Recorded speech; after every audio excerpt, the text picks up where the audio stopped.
Hey folks, Aaron from A.T.E Outdoors here. I am out in the yard. I just cut down one of the big willows in my yard, and I will be working on stripping the bark for my mother-in-law. She wants the bark for tinctures, so I'll show you how I do this. This is a little bit different than my normal videos, and I might be doing it wrong because this is my first time, but you guys enjoy.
One thing I've read is that you can use these whole for tincture as well. You don't have to worry about stripping the bark off of them because they're young. I don't know about with the leaves on them, but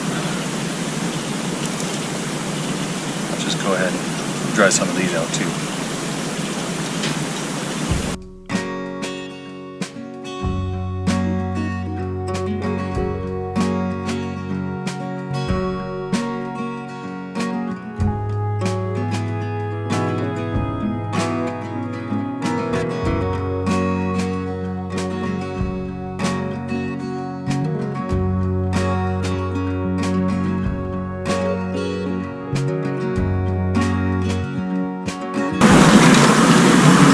With that, I'll be back in a little bit and show you what I've got after I'm done.